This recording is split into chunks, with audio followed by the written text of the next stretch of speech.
All right, Adrian, how are you, man? I am so good, Pat. I am just loving this Tennessee springtime and can't stay out of the woods, man. I know we talked about it, but I got cutting wood on the brain. So, I'm feeling good. You know, It's we keeping me sane. I think I told you we get some property. We back up to a couple hundred acres of woods, that we don't Yeah. own, but it's just like land that won't get developed. And my wife was Hmm. driving back in through our neighborhood this morning, and she texted me that she saw a young cougar crossing the road. Mm. So we've seen bear, and we thought we had some cougar in the area based upon some kills that have happened, but visual Yeah. confirmation. So yeah, nature, man. Can't beat it. Yeah, can't beat it. We got a good show for everybody today.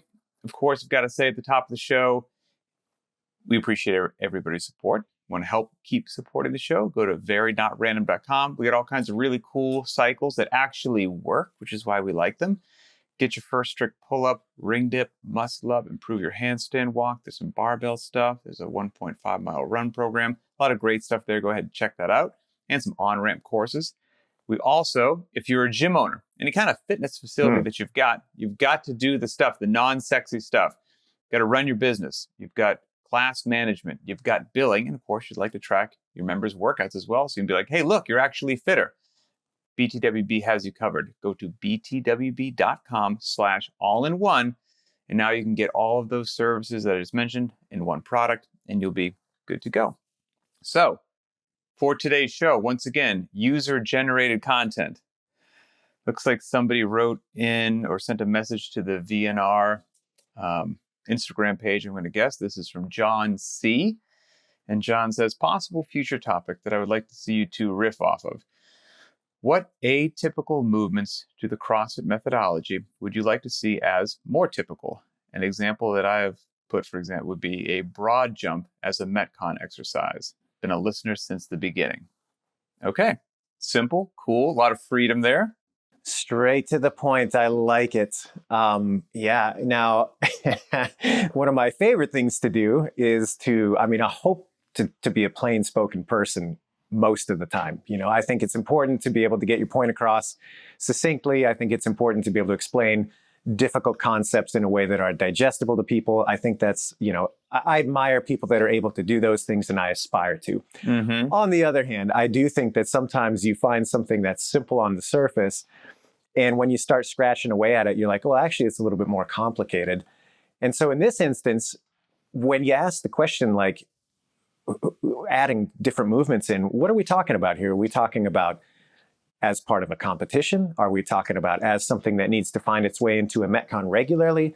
Are we talking about something that you just dabble with every once in a while and you may only see it a couple times a year, et cetera, et cetera? So I guess what I'm asking is, what is the criteria for something to actually be added in, quote unquote, to the CrossFit program? So at the risk of kind of overcomplicating it, I think that's kind of buried within this simple question. Fair enough. And I would say from reading John's question, I would say let's frame it as not in a competition setting, although that could be fun just to throw something out every now and then if something pops into your head. Just the general, I think what he's talking about is most workouts, most people, most of the time, right? You're going to see your air squats, your pull-ups, your burpees, a box jump. Hey, we hopped on the rower and it's 500 meters per round. Mm-hmm. Sets of 50 on double unders, 21, 15, 9, thrusters, whatever it happens to be. And then somebody throws in it's an American kettlebell swing. We chatted kettlebells. Yes. We chatted kettlebells recently, right? And then somebody programs a Russian. You're like, program the Russian swing. Oh, that's interesting. Don't see that too often. So, it's probably some of those ones that, they do happen to catch your eye if you've been around the methodology for a while, as you've got your usual suspects. And the usual suspects, we should say, are the usual suspects because they've earned their spot on the bench. They're your starters for reasons, because they have a tremendous amount of transference to other things, which is why if you haven't done a Russian swing in a while and you've been doing American swings for a while and somebody says, hey, let's swing Russian today, you go, oh, I can do this and I haven't practiced it. And I know you're like, well, obviously, Pat, you passed through a Russian. I get it. But you get my point, is some of these things have a lot of transference, and that's probably why you see them more regularly. But there are probably some, quote unquote, as he says, atypical movements that, maybe you put into the lineup every now and then. Absolutely. Well, let's start with the ones that are super obvious because they were a part of this question, broad jumps. I personally, and I feel like I've mentioned this on the show in past episodes, so longtime listeners, you probably heard this, but I believe that jumping categorically is so underrepresented. I mean, yes, we do the box jump. Yes, there's a component of jumping in things like a burpee or a double under.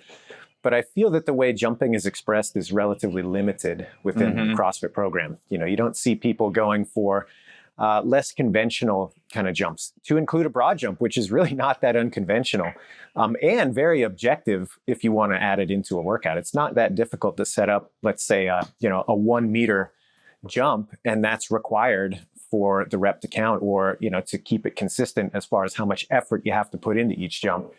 That's a pretty simple thing to do. But I think vertical jumping, broad jumping, jumping to something, jumping off one leg, et cetera, et cetera. There are all sorts of things that not only are they great for your explosive power and developing and maintaining that, but the coordination around those types of movements, I think, is so important to maintain, particularly as somebody moves through different stages of life. It's always surprising to me when you encounter people that are a little more advanced in age, and you have conversations with them and you talk about physical capabilities and what you've been doing, what you haven't been, and just how difficult the act of jumping becomes at a certain age for people that have been relatively sedentary. And we're not talking about anything crazy athletic. We're talking the height of a curb becomes an insurmountable obstacle that I cannot leave the earth with both of my feet at the same time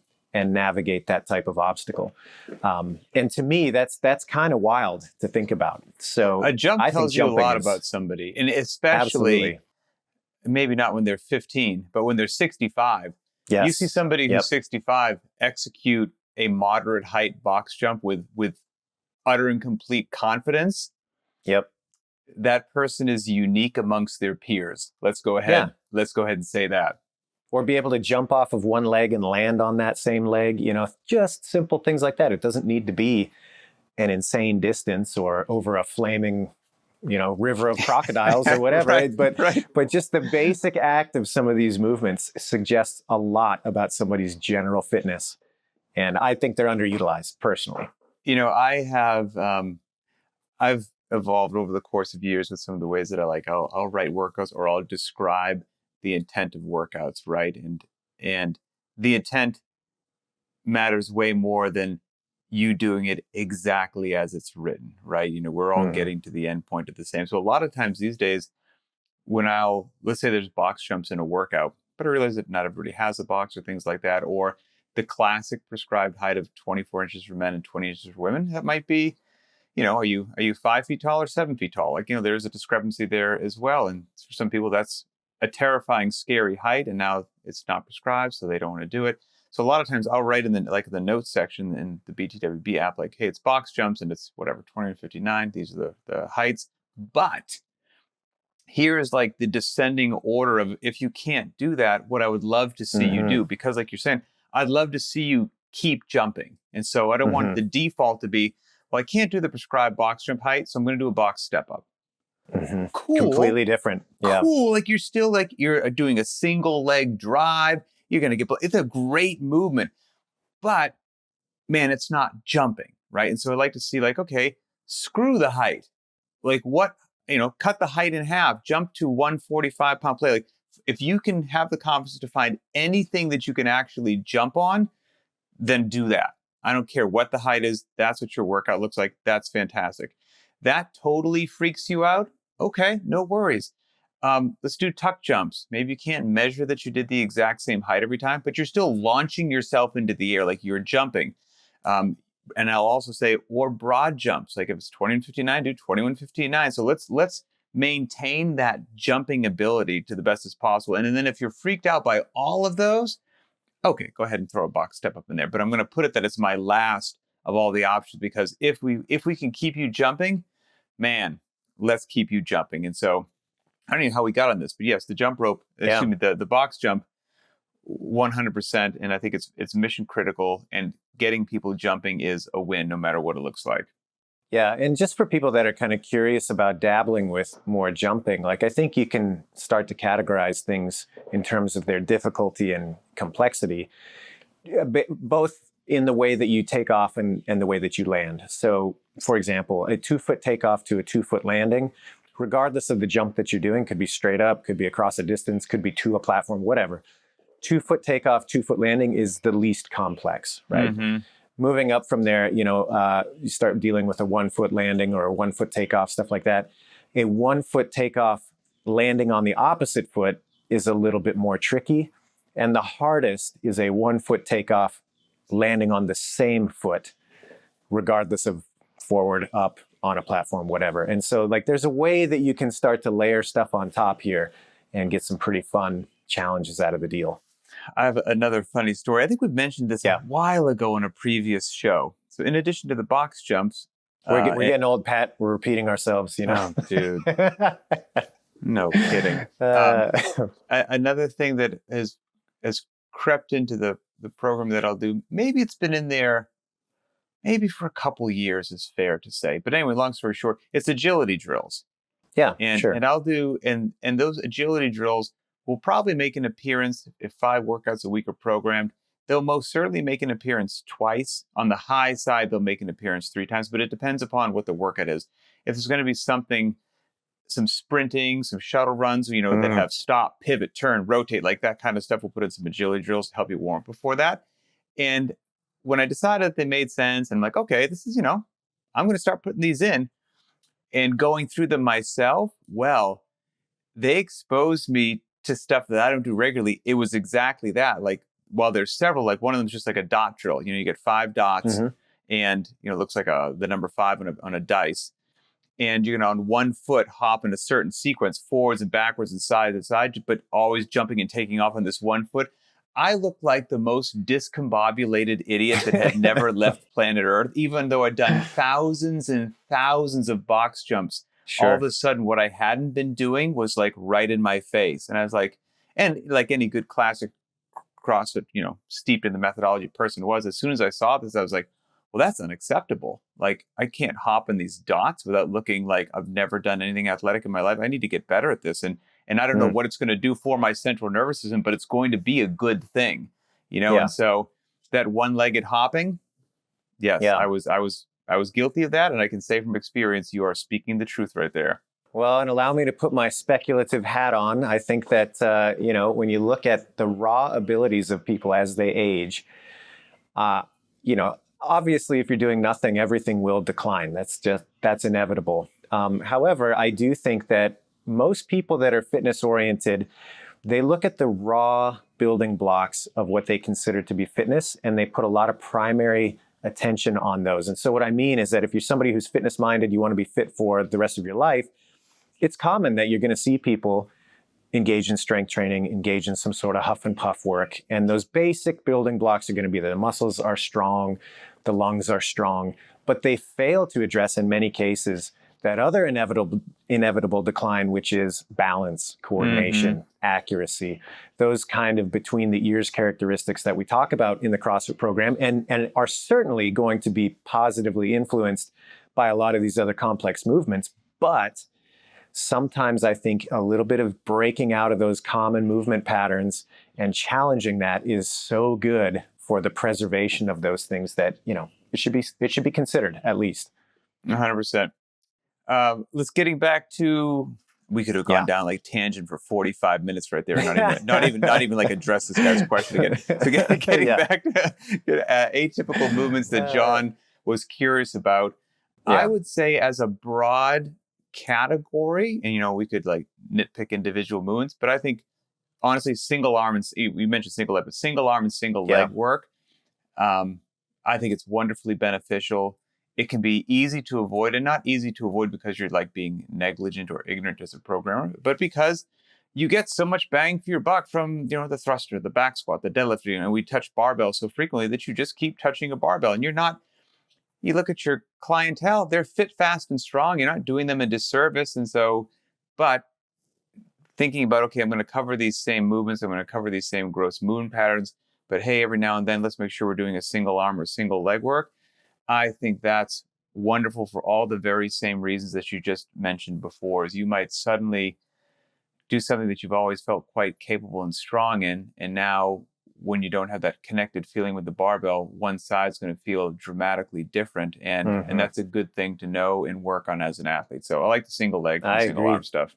Yeah, I agree, and I'll add to that kind of on the other theme that I was talking about.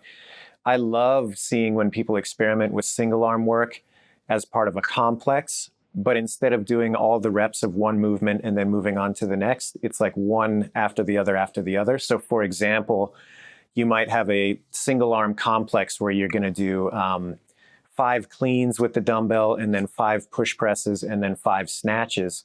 But instead of structuring it that way, 1 rep equals 1 clean, 1 push press, and then 1 snatch. So you do them sequentially, again, as kind of a stress to that coordination on that side and a challenge that's just beyond repetitive motion in one exercise. So I agree. I think that single dumbbell stuff is phenomenal. The single limb stuff is phenomenal.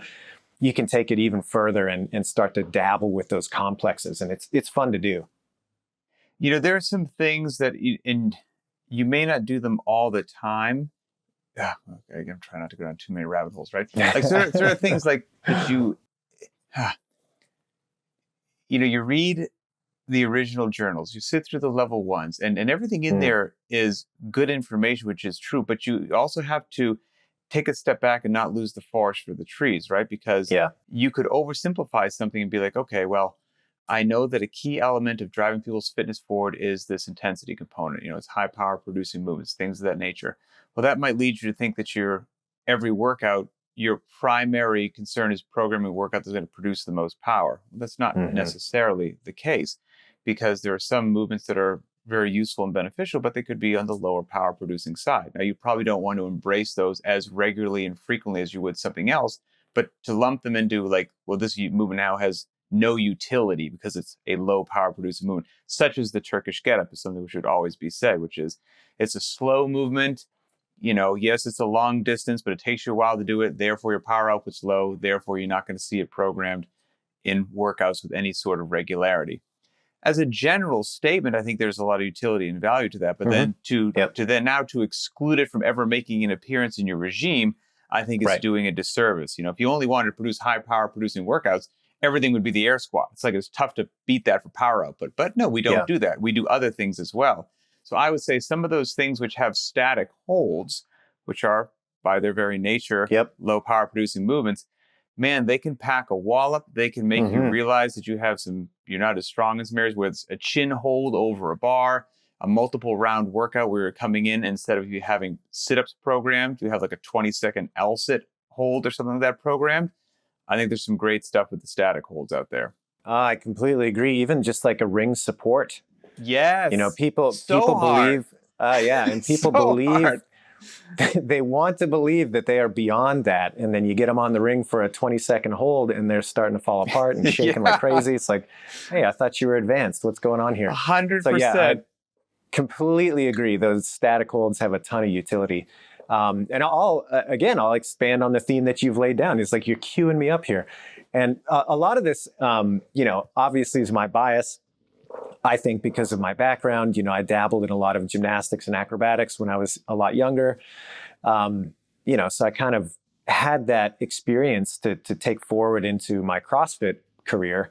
But I think that it kind of echoes some of Greg's early writings and ideas around gymnastics and tumbling. And I'm not talking about going out and learning how to do a back handspring into a double backflip and, stick the landing and impress the Russian judge. That doesn't matter. But his broader point, which I absolutely agree with, is that everybody should have enough awareness in their own body traveling in space that, you can do a forward roll out of an unexpected fall and hopefully mitigate some of the disaster that could happen from that. You know what I mean? You can take some of these basics of gymnastics and learn to apply them just in broad ways, so that not only do they keep you safe if you have a situation that calls for it, but again, you can further expand those qualities around coordination, around agility. And it just has so much untapped potential, I believe. Now, I'm not suggesting that your next workout is going to be 4-time 20 forward rolls followed by 10 cartwheels. I think that's goofy.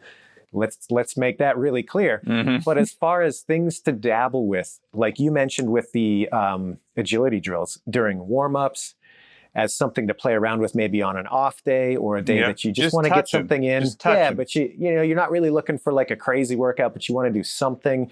Those are great things to start exploring. And you know what? It's going to feel ridiculous the first couple times you do it because they will feel foreign to you. That's part of the process. And that's, in my opinion, part of the utility is struggling with something that makes you feel like, this is ridiculous. I don't know what I'm doing. And with enough exposure, you get to the point where you're like, oh, actually, I kind of have this now. And what used to make me dizzy, I had to sit down for 30 seconds prior. Now it's like it doesn't even affect me at all. Like that's a pretty cool adaptation. And it really doesn't take much with some of these basic gymnastics and tumbling movements. So those types of things I think are completely underdeveloped in most athletes these days. And it might actually be fun. Yeah, I mean, hey, that's crazy that you can, do fitness that you have a laugh at the end of it. But yeah, you're right. It can be. In keeping with the gymnastics theme, I think maybe it's fair to say it's it's fair. I'd say it's fair to say atypical compared to what's going to make the lion's share of the appearance. Is let's give a little love to your friend of mine, the strict gymnastics work. Oh, yeah. Oh, strict absolutely. Pull-ups, strict dips, strict toes to bar, the stricties. Get some stricties in there. Give the stricties some love. They don't, in my opinion, I don't think they make enough of an appearance.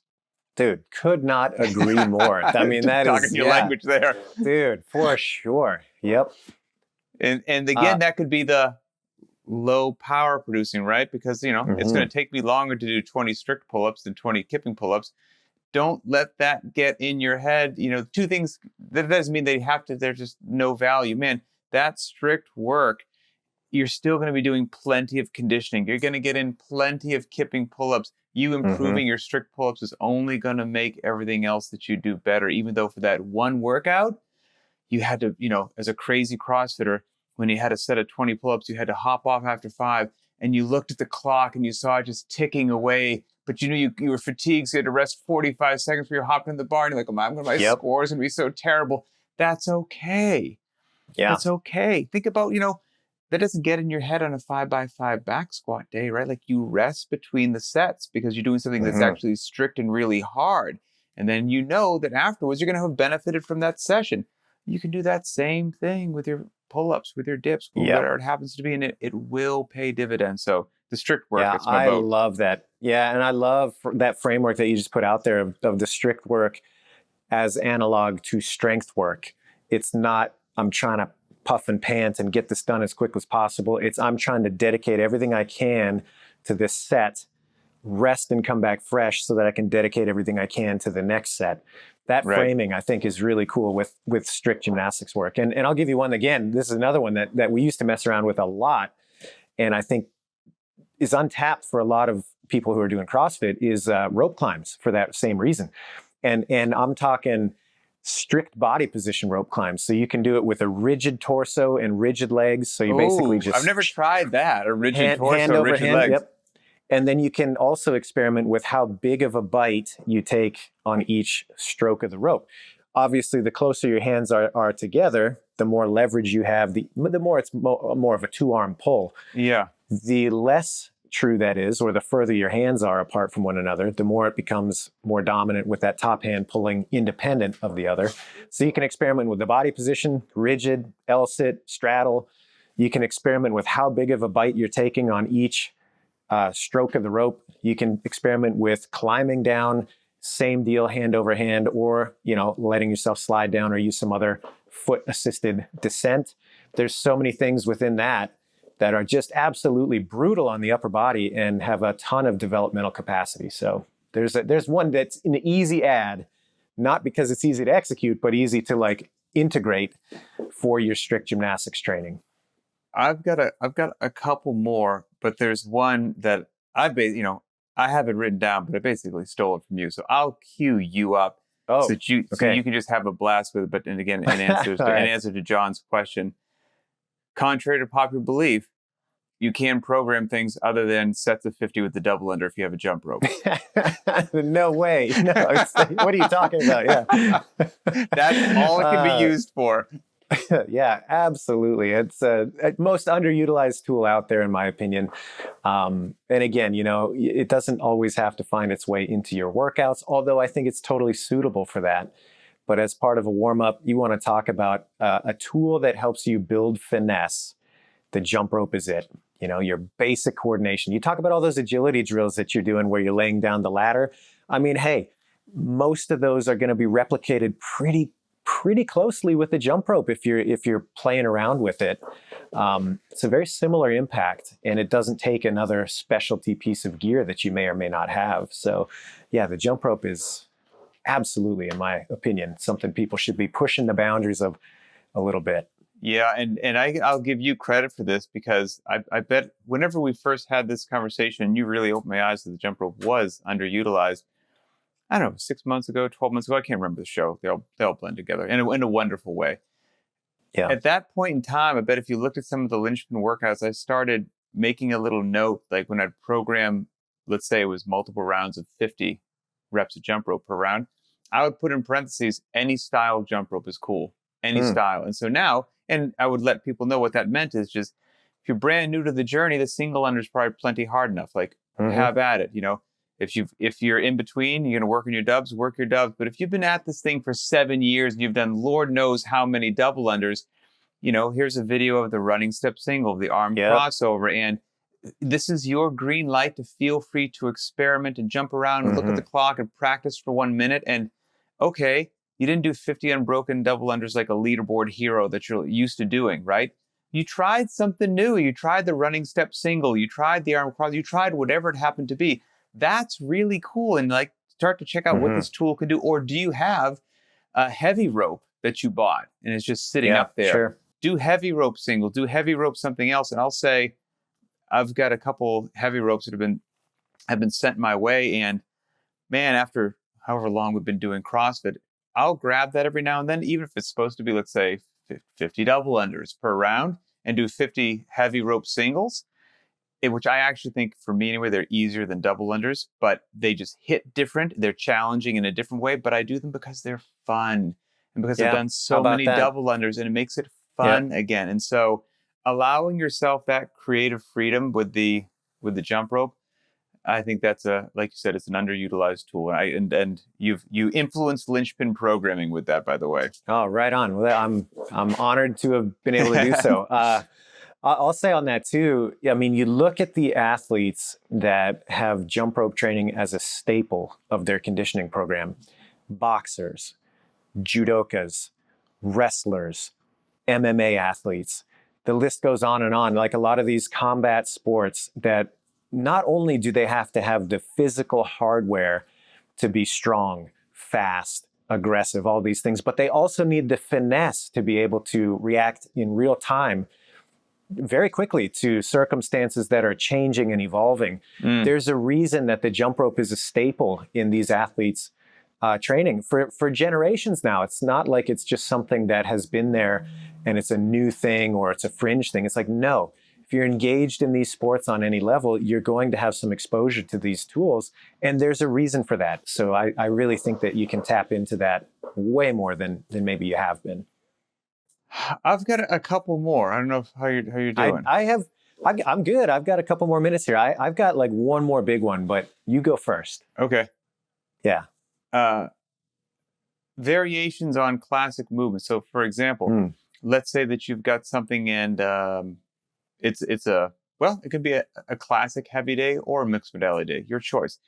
But in my mind, I'm thinking of, you always do touch and go deadlifts, do dead stop deadlifts. Like just something like that. It's such a quote unquote simple change is an entirely different feeling than even in dead stop.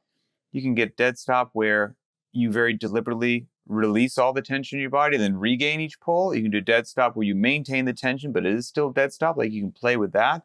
You can do a deficit deadlift. Like, you've got, just because something says a 2159 deadlift and something else, make it a dead stop workout. It's going to feel totally different. You may have to change the weight. If you've done, again, who knows how many 5x5 deadlifts. So if you've been doing this sort of training for the last 10 years, next time a 5x5 comes up, make a slight deficit, make it a dead stop deadlift. Then you know what? Whatever you pull that day, here's the cool thing, it's a new PR because you haven't done that style before. Or if you're squatting, you do a box squat, or whatever it happens to be, a slight change on these classic movements, you're still doing a foundational mission critical lift, but just with a little bit of variance. And that's a really cool, wonderful thing. And it can make an appearance, like I said, classic heavy day or in a mixed modality classic workout as well. I love it. Yep, love it. I was going to be a little more specific in my last recommendation here, and it's just the simple bent over row. I think the bent over row doesn't get enough love, and I think it's a shame because the reason I believe it doesn't get enough love is, again, it's difficult to add into a workout where intensity is the priority, because inevitably what happens is you start standing more and more upright and it becomes more of like a shrug with a bit of a follow through with the arms. The position deteriorates over time.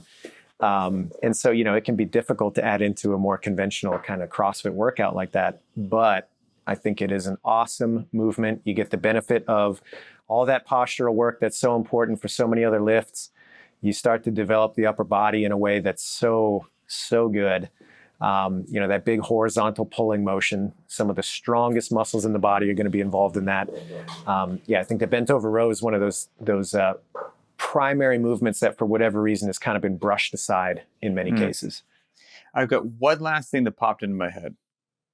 And this I would say go is for it. Gear may be more associated with like strongman stuff. So your sandbags, your sleds, your yokes, farmer's carry handles, things like that. I would say, as somebody who programs a lot, the reason you don't see those things programmed regularly is not they're amazingly useful, fun, and effective. But truth be told, if I polled 100 people or 1,000 people, the amount of people like, yeah, I got a yoke, this huge yoke sitting in my garage. I got the square footage for it. I can break it out. I got a place to walk it around. That's if you have one, you might think everyone has one. Not a lot of people have them. Or you're living in some city street, you're not pushing a sled anywhere. Like there's just some things that have a lot of utility, but truth be told, the general population, most people don't have them. So often programming will accommodate most people, most circumstances, most of the time. And if you program sleds and yokes regularly, you'd be excluding the overwhelming majority of the people who are trying to actually follow the daily workouts. If you have that gear, don't take that as it's not useful and beneficial and you shouldn't use it. Love it, embrace it. It's so much fun. And hopefully through these conversations, we've got, Lord knows again how many shows by this point. Our goal is to each show, ideally, gradually nudge your strength and conditioning, your fitness IQ in a good direction. And then if you understand that and you understand the intent of the workout, how you're training the body, what the workout's trying to get done this day, and you're like, it's going to be grace today. You know what? It's supposed to be 135 pounds on the bar. But I know that 135 pound sandbag, that's too much. I've got a 100-pound sandbag. You know what? I'm going to do 30 ground overhead with this 100-pound sandbag. And I might find that my time is double my normal Grace barbell time at 135. And that's okay. It doesn't mean that I'm not fit because my time was doubled. It means I've got an odd object. Even though it weighs less, it just hits different. Beautifully preserve the stimulus. You can play that game with any workout if you have the gear. And so those are atypical movements and pieces of gear, but they're still great stuff. Yeah, for sure. And to double tap on those sleds, God, I love a sled push. I love a sled drag. And honestly, for the opposite reason that I talk about some of these other movements like jumping rope and basic gymnastics, it's kind of the opposite end of the coin where it's like no coordination required. It is just straight up hardware capacity. Let's see what you can do.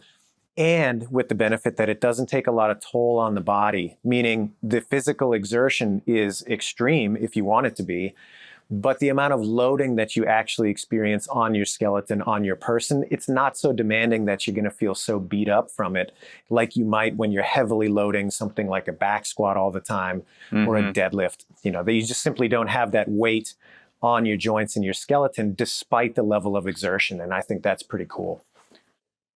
I think that John tricked us. I thought this would be like a quick show. Yeah, right. That was fun. Yeah, there was a lot to explore there. That was a good time. Well, as happened in the show, all of your content out there in Memberland, you drive the show, so we appreciate it. Go to the BTWB YouTube channel, find the show, post your thoughts, atypical movements, whatever it happens to be. We'd love to hear about it and read them. If you've got ideas for future content, leave them there, or you can go to the Very Not Random Instagram page, send a direct message there, or leave a public comment under one of the posts. We see all that stuff, and it helps us know where we're going. So we appreciate all of you. For Adrian Bosman, I'm Pat Sherwood, and we'll see you next time.